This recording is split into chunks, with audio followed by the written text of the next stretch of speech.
난 이 사람 너무 좋은데 왜 얘는 연락을 안 하지? 5천 명이 넘는 사람들과 1년에 한 번 이상 연락하는 사람이 5분의 1도 안 되지 않아요. 좋은 사람들은 제 마음속에 정해져 있습니다.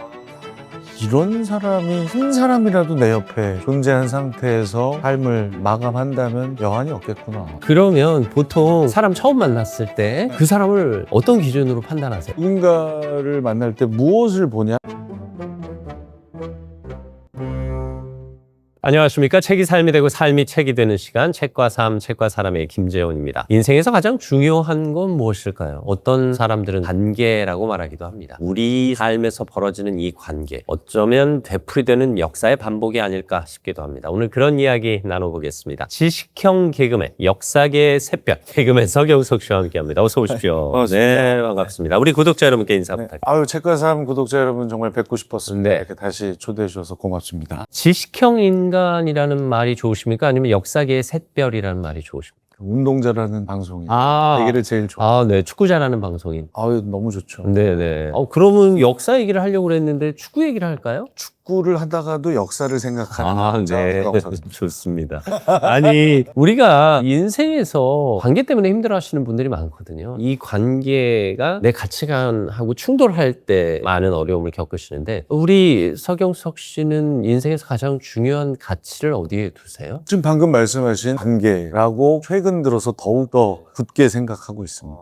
이제 사람과 사람 사이의 관계, 조직과 개인과의 관계, 조직과 조직의 관계, 아주 크게 봐서는 나와 국가와의 관계, 이런 것들 정말 중요한 가치죠. 그러면 50년 넘게 인생을 살아오셨잖아요. 그리고 이쪽 계통에서 30년 일을 하셨으면 지금 주변에 남아있는 사람들은 주로 어떤 유형의 사람들이에요? 안 그래도 오늘 감독님이 이제 문자로 관계 이야기를 좀 하고 싶다는 얘기 어저께 하셔서 제가 다시 한번 또 톡을 살펴보고 왔거든요. 전체적인 숫자를 한번 봤는데 오늘 아침 기준으로 5,025명이 돼 있더라고요. 그러니까 또 늘었어요. 제가 작년에 어느 프로그램에 나갔을 때 한번 봤을 때도 4,000대였는데 벌써 5,000을 넘어. 코스피가 5,000을 돌파하면서 제 톡 관계인도 5,000을 돌파했네요. 역사 덕후시니까 역사 속에서 정말 이 인물만큼은 이런 인물이 있다면 지금 내 주변에 둬야 된다. 이런 사람이 있어요. 제가 참 이런 사람이 한 사람이라도 내 옆에 존재한 상태에서 삶을 마감한다면 여한이 없겠구나. 혹은 누군가에게 내가 이런 사람이 될 수 있다면 이거 참 의미 있는 삶을 살았겠구나.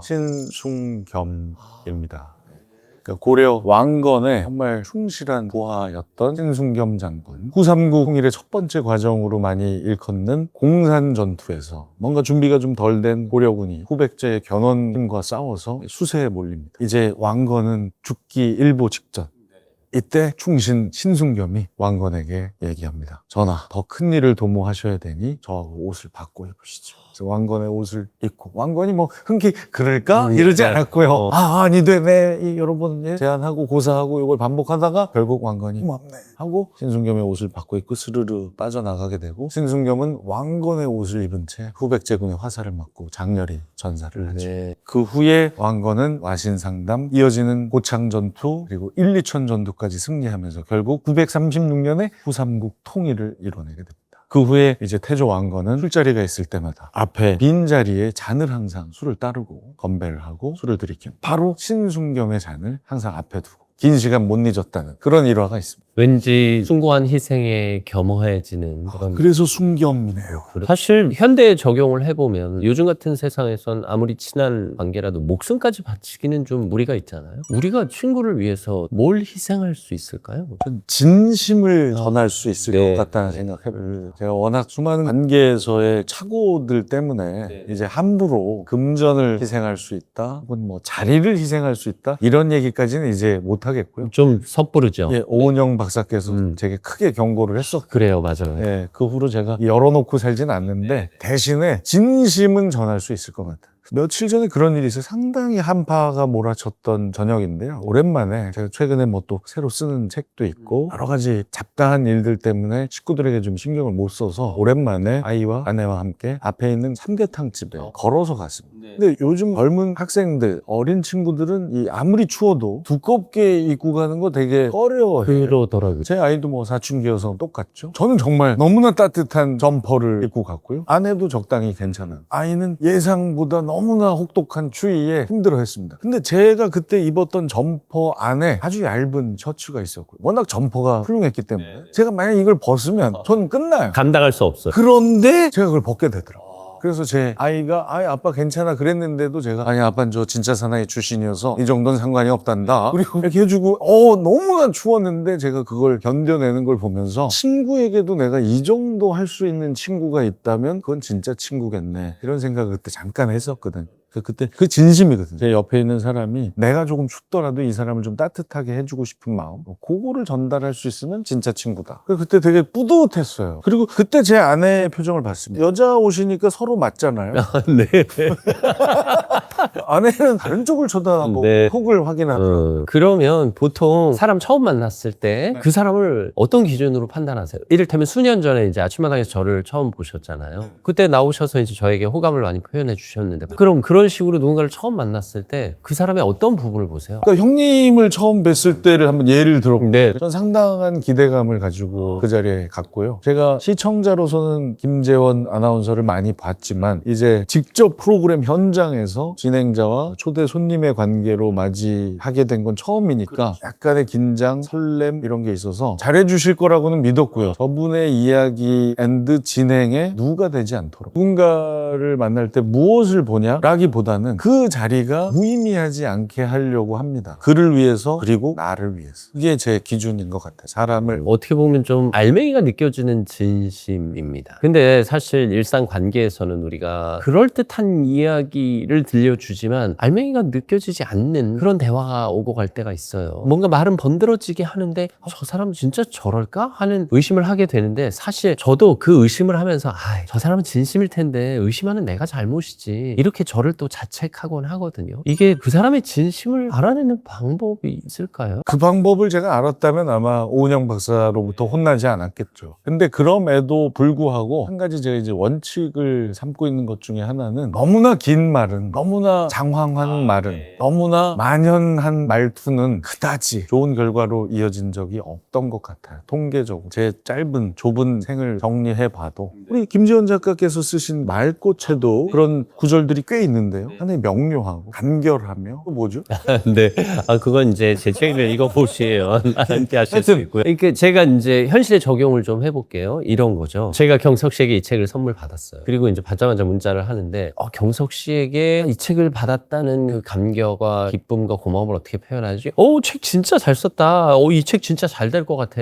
편집도 좋고 그림도 좋아. 이렇게 말하는 것보다. 이 말은 안 좋죠. 저는 이미 별로 아주 별론데. 이렇게 말하는 것보다 경석 씨 이 책 보니까 나 시험 보고 싶어진다. 요 한마디 딱 보냈잖아요, 제가. 그 얘기 너무 좋았죠. 그게 이제 진짜 진심이거든요. 보다 더 좋은 이야기는 뭐냐. 제가 형님이 보내주신 말꽃을 읽고 보낸 말이라고 생각해요. 이경규 형의 삶이라는 가장 완벽한 농담에 보다 더 빨리 이걸 읽었네요. 그리고 또 읽고 싶어져요. 저는 또 읽고 싶어져요가 너무 감동이죠. 나 이거 봐야겠는데도 좋죠. 하지만 병석, 나 이번에 이 책으로 합격했어. 고마우이.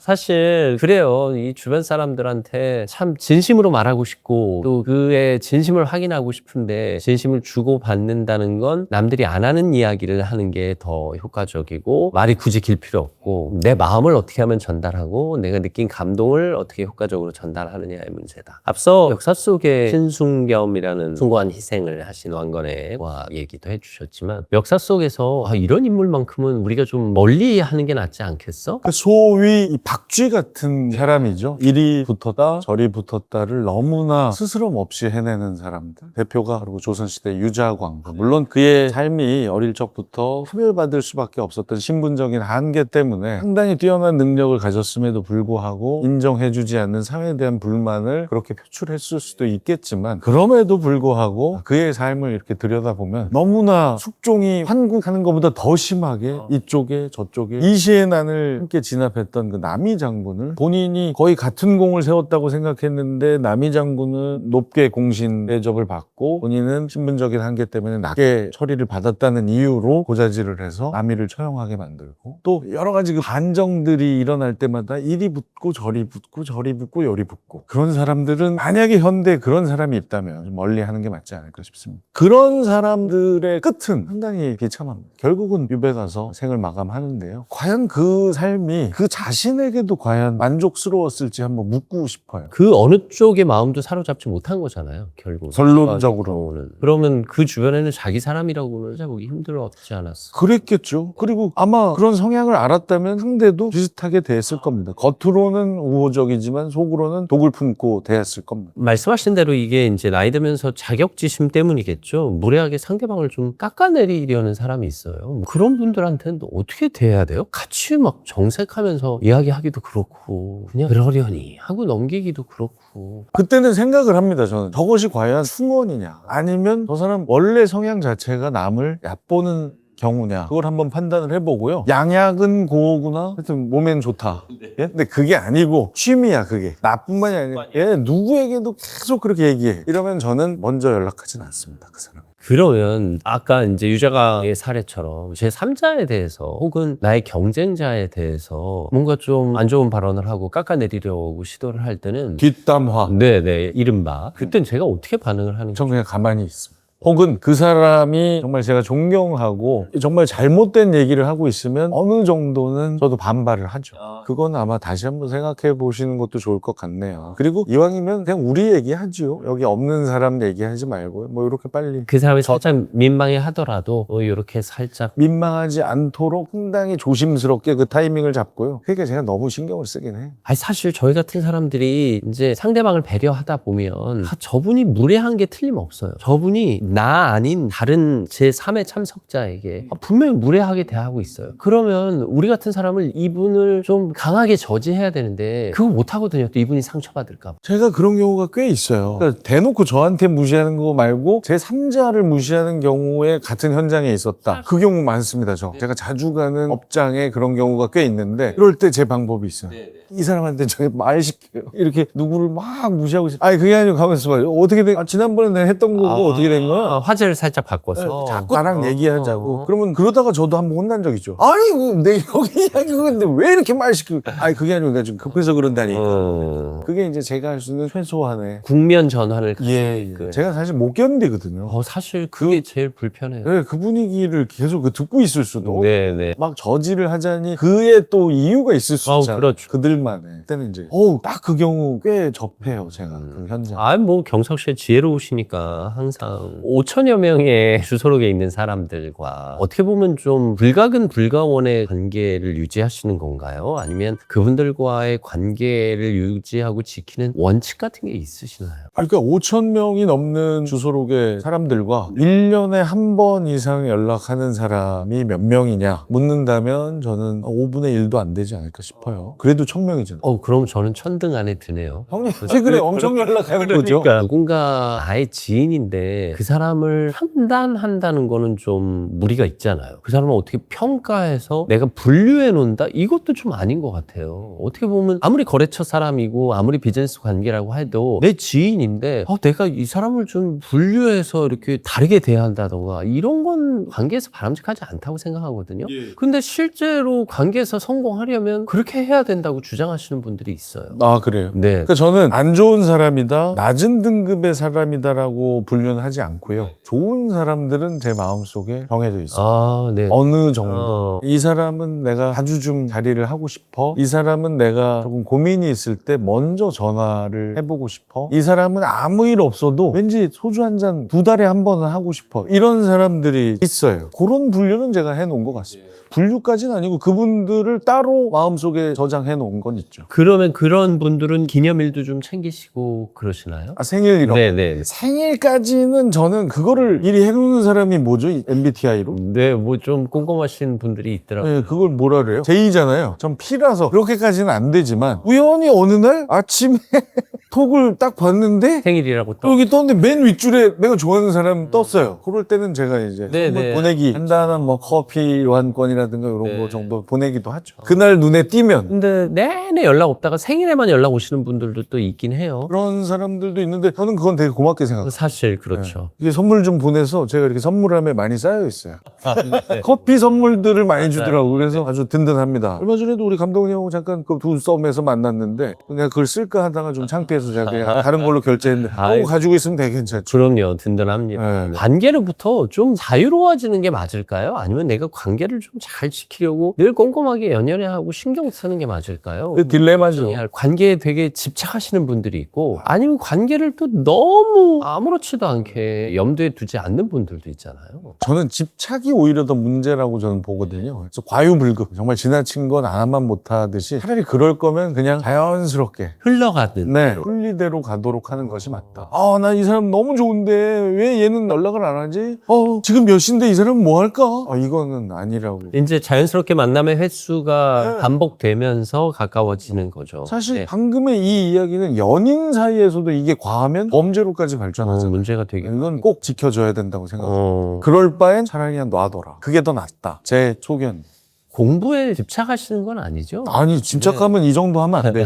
사실 만날 때마다 물어보는데 왜 그렇게 공부를 열심히 하세요? 네. 아니, 그 공부를 열심히 하는 게 아니라 그 목표를 달성하기 위한 과정이어서 어떤 책임감의 실현이라고 저는 봅니다. 이걸 보면 도전해야 되겠다라는 생각이 드세요? 엄청 들죠. 저는 막 지금도 하고 싶은 게 한 200가지 돼요. 그 중에 이제 하나하나 순서대로 해보가는 겁니다. 그리고 또 주변에 권하기도 하시잖아요.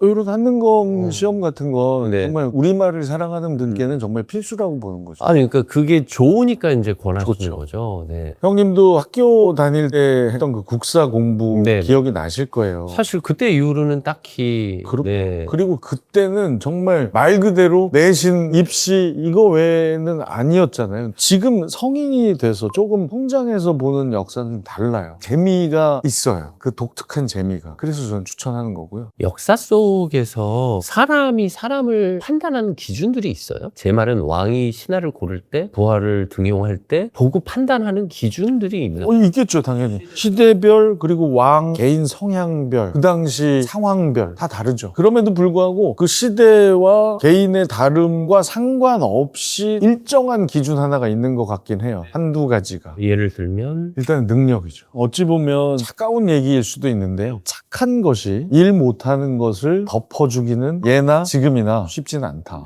하지만 착하면 일을 좀 못해도 많이 생각은 해줄 수 있다. 뭐 요 정도 이야기. 뭐 저희 방송 일을 하면서 한 30년 넘다 보니까 한 10년 차, 15년 차 때 동료들끼리 그런 질문 많이 했어요. 일 잘하고 못된 PD랑 일할래? 착하고 일 못하는 PD랑 일할래? 물론 저는 일 잘하고 착한 PD랑 일하고 있습니다, 지금.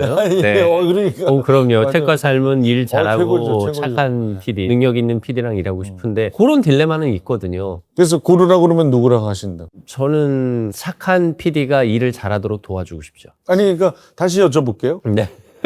일 잘하는 PD와 일 못하는 PD. 당연히 일 잘하는 PD랑 해야죠. 근데 아니, 잠깐만요. 일 잘하는데 못된 PD고요. 네. 일은 잘 못하지만 정말 착한 PD. 그렇죠. 누구? 근데 일을 위해선 일 잘하면서 못된 PD랑 일하는 게 맞는데 말 좀 짧게 주세요. 더 명확하게 얘기할게. 그러면 젊은 시절에는 못돼도 괜찮아. 일 잘하는 애는 할래. 라고 생각했어요. 근데 제가 30년 넘어가면서 이제 퇴직하고 또 새로운 일터에서 일을 하다 보니 일 못해도 괜찮아. 착한 애가 좋아. 성품이 좋으면 내가 얘가 일을 잘할 수 있도록 도와주겠어. 이런 마음이 생겨요. 잘 넘어갔죠. 잘 견뎌내셨어요. 네, 잘 넘어. 아주 좋은, 역시 말꽃의 작가다. 실제로 도와주고 싶을 때가 있어요. 근데 아까 이제 역사 속에서도 보통 능력을 위주로 판단한다고 하셨지만 역사 속에서 결국 빛이 나는 인물들은 성품이잖아요. 둘 중에 하나를 고르라고 했을 때 역사는 보통은 능력을 선택하더라. 좋습니다. 네. 오늘의 이 대화는 우리에게 유의미했습니다. 그러니까 형님하고 이렇게 얘기를 하면 뭘 자꾸 새롭게 저도 느끼게 되더라고요. 아니 진짜 뭐 많은 걸 깨닫고 결국 한국사 능력 검정 시험을 언젠가 보게 될 것 같은 이 불길한 예감과 8월로 하시죠, 8월. 네. 5월, 8월, 10월, 11월 네 번의 시험 가운데 적절한 시기에 제가 시험장에 가도록 하겠습니다. 그리고 인간관계에서 우리가 집착하기보다는 흘러가도록 놔두는 가운데 최선을 다하는 태도가 상대방을 향한 존중이다. 이런 가르침을 얻었습니다. 가까운 관계도 마찬가지인 것 같아요. 네. 가족, 연인. 이렇게 해서 오늘 저는 서경석 씨와 한 뼘 더 가까워졌습니다. 오늘도 어려운 자리 나와주셔서 진심으로 감사합니다. 지식형 인간 서경석 씨와 함께했습니다. 고맙습니다. 감사합니다. 네. 여러분도 혹시 관계가 힘들지는 않으십니까? 너무 집착하다 보면 그 관계가 더 힘들어질 수도 있다는 생각이 드네요. 어느 순간엔 내려놓고 흘러가는 관계로 만들어둔다면 한 뼘 더 가까워진 그 사람을 발견할 수 있을 겁니다. 책과 삶 다음 시간에도 여러분 곁에 있겠습니다. 오늘도 함께해 주셔서 감사합니다.